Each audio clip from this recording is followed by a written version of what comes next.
welcome to Tough Glove Boxing. I am locked in, and let's get ready to talk about it!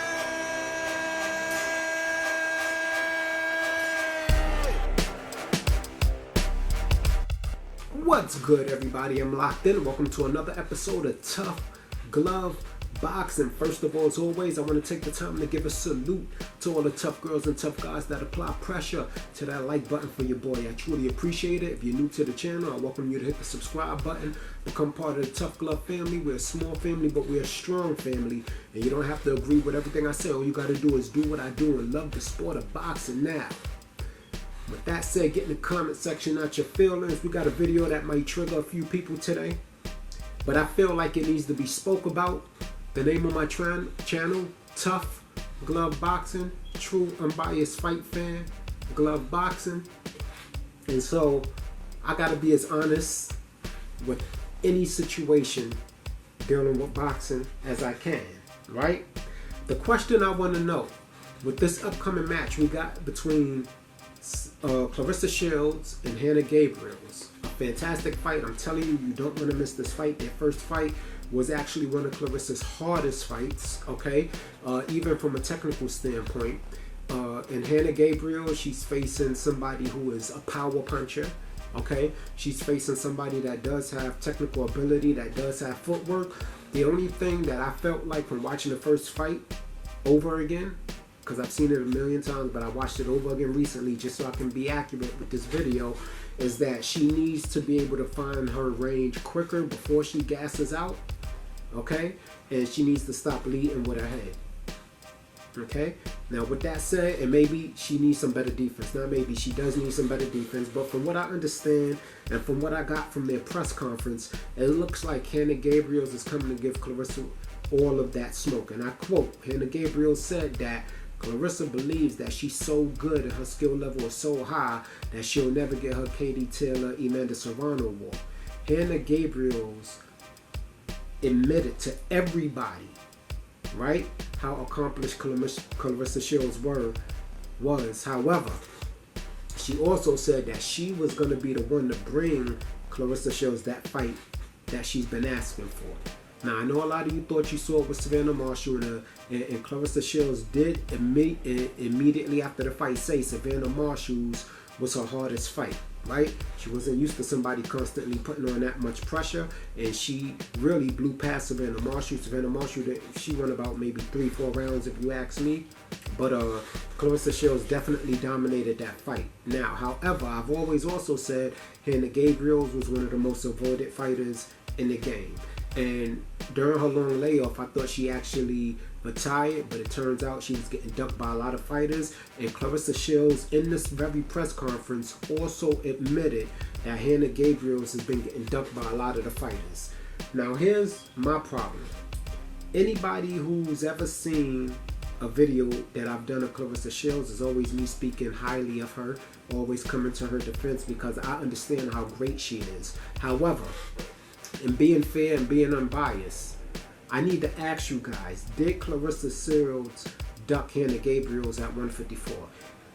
This is how it went. Hanna Gabriels said that she was the 154-pound super champ. And I knew that to be the case, right? And when I found out that Claressa Shields was fighting Marie-Eve DeClaire for the 154 undisputed, I was bugging like, well, how was that possible? But I just let it go because I figured that Hanna Gabriels retired.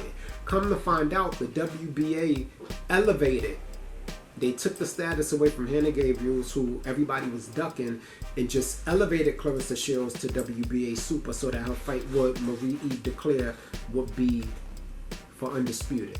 Now, if things would have went the right way, as it should go in boxing, she would have had to fight Marie-Eve DeClaire and then also Hanna Gabriels. 154 pounds, for those who don't know, is Hanna Gabriels' natural weight class, and she's been dominant in that weight class for many years. So, did Claressa Shields or her team duck Hanna Gabriels? Hanna Gabriels did put Claressa Shields on the spot. She told her, "You're not stupid, you know how the business of boxing goes." And Claressa Shields really should not be refuting that her team or the way the business of boxing worked to her favor and her avoiding the Hanna Gabriels 2 fight, which we're getting now. And come to find out, Claressa Shields didn't even want this fight first. She wanted Savannah Marshall again in the United States. But since she couldn't get Savannah Marshall, because Savannah Marshall does not like to fight in the United States, we all know that, then she chose Hanna Gabriels, because who else will we really accept her fighting except for Shadesha Green? And right now, that's too high risk reward for somebody like Claressa Shields. And really, Shadesha Green should be fighting Franchon Cruz, okay? To be honest with you, but Franchon turned down that smoke, saying she didn't want to end the girl's career, before it even got started. Whatever, okay? What I'm telling you right now is that Hanna Gabriels look like she's coming for all of the smoke. And everybody knows Hanna Gabriels to be well-spoken, to be this very nice, positive energy type of person. But I'm getting a simmering anger. I feel like she took it personal that they just elevated Claressa to WBA Super and then demoted her to regular champion. And that made it possible for Claressa Shields to not have to fight Hanna Gabriels to be undisputed. In that case, Hanna Gabriels is 100% right. Do you guys agree? That has to be considered a duck move. Now, Claressa Shields says, well, I just, I pick up the phone and I fight whoever they say fight. That is not even like a Claressa Shields energy we used to getting. Oh, I just fight whoever we fight. She usually wants to fight the best. So what was it about Hanna Gabriels, right, that made them, because we could have had a better fight, because I remember the Marie-Eve DeClaire fight was actually pretty boring. I got bored of that fight, to be honest with you, right? Why did she go that route instead of going to Hanna Gabriels route, knowing that Hanna Gabriels is so much better? If anything, that she should have told them, no, I'll fight Hanna Gabriels just in order to not really take what didn't belong to her. If you are WBA Super, that means, according to Claressa Shields, your belt follows you wherever you go. Okay? Now, I can understand that, but the fact is, they still demoted Hanna Gabriels to regular when Claressa came over from her higher weight class to fight at 154. That wasn't fair to Hanna Gabriels. And I feel this underlying anger simmering from Hanna Gabriels' energy, right? As if she's coming to reclaim something that was taken from her.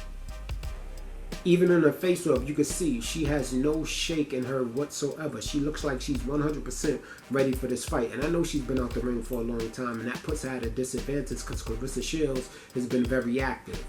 But if she's been working on everything, all of her flaws these whole 2 years, sometimes it's just good for your body to have that rest in between. I do believe she's still been working because she still looks fantastic. She still looks like she's in shape. She doesn't look fat at all. She still looks muscular and solid. And she has no fear. She said that she came straight from a terrible flight just to look Claressa Shields in her face and tell her, I'm coming to give you that work that you've been asking for. And so I'll be honest with you guys. This can be an either way fight. This really can be an either way fight, but it all depends on what type of Hanna Gabriels we get. Now, I want you to remember, when Claressa Shields fought Hanna Gabriels the first time, Claressa was the bigger girl. Since then, Hanna Gabriels has come down from heavyweight back to 154. So she might actually be the more solid, bigger girl. And she's had 2 years to get acclimated back to her regular weight class. So, with that said, as it stands from the first fight, I would still say if there's going to be a knockout or a stoppage, it's going to be due to Hanna Gabriels stopping Claressa Shields. I don't believe Claressa Shields has enough power to stop Hanna Gabriels or even to keep Hanna Gabriels off, because if you look at the first fight, Hanna Gabriels was pretty much eating and walking through everything Claressa threw. It's just that she couldn't get her range because she was throwing some really good combinations. She was just out of range every time she threw those combinations, and she didn't start finding her range until like much later on. The one thing Hanna Gabriel has that troubles me with this fight for Claressa Shields, right? This is what's going to give Claressa Shields problems against somebody like Hanna Gabriels, which would be maybe why they didn't want to risk Claressa Shields losing to Hanna Gabriels at 154 a couple years ago when she fought Marie-Eve DeClaire. Hanna Gabriel has enough power to put Claressa down. That we do know. We've seen it. Hanna Gabriels has good timing. Okay? She has good footwork. We've also seen that. And she has good conditioning.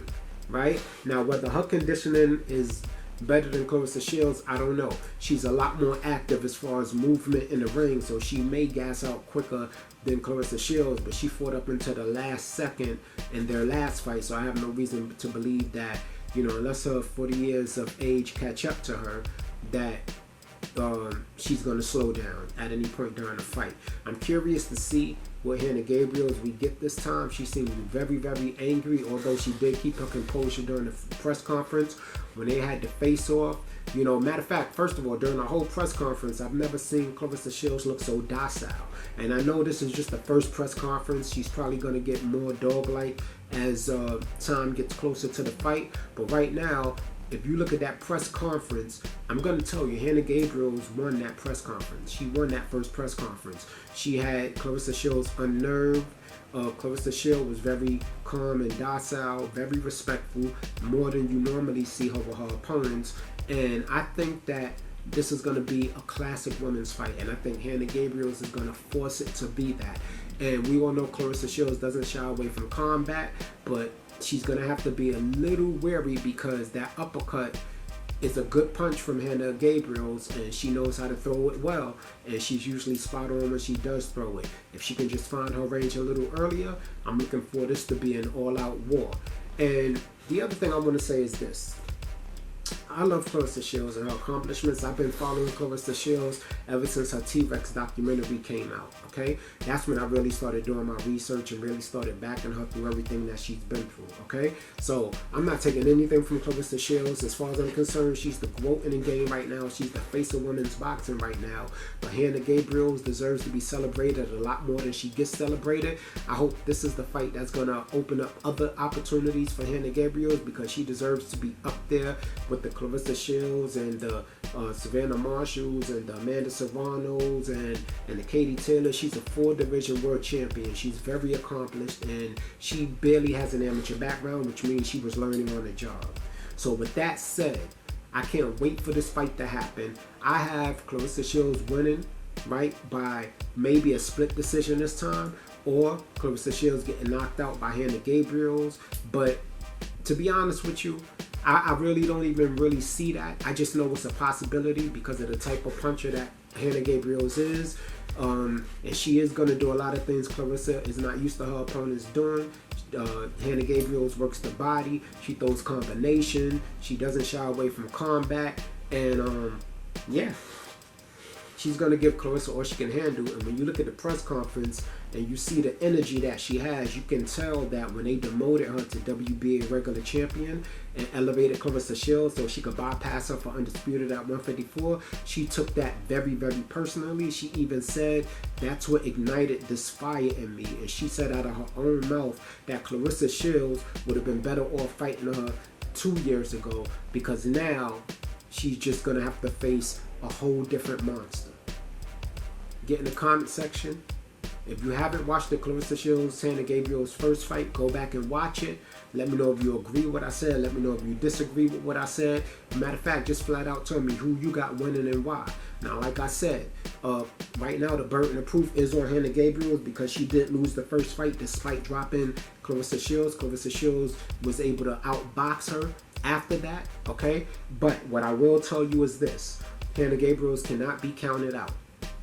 She cannot be counted out. She is arguably a more skillful and has a much better resume than Savannah Marshall. Number one, she definitely has a much better resume. And she may be more skillful than Savannah Marshall. And the burden of proof is really going to be on Hanna Gabriels. But like I said, I think that she's been simmering for the past 2 years. She's kind of like got a chip on her shoulder for the way the business of boxing did her.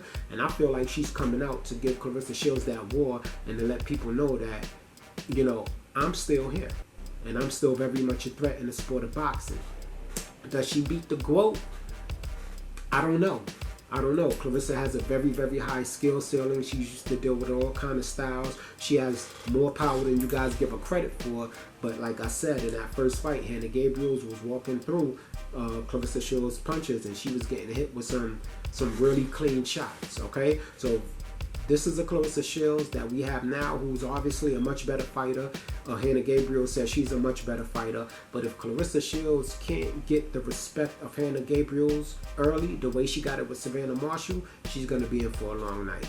Anyway, that's my little short video for this Saturday. I normally don't do videos on Saturdays, but I watched the press conference again and it got me fired up, and I wanted to speak on it and get as much promotion on this fight as possible, because if you thought Savannah Marshall versus Claressa Shields was good, if you thought Hanna Gabriels versus Claressa Shields 1 was good, if you thought Claressa Shields versus Franchon Cruz was good, you should love this fight, because Hanna Gabriels comes with all the smoke. Locked in, Tough Glove Boxing, I'm out. You ain't gotta go home, but you gotta get the hell up out of here.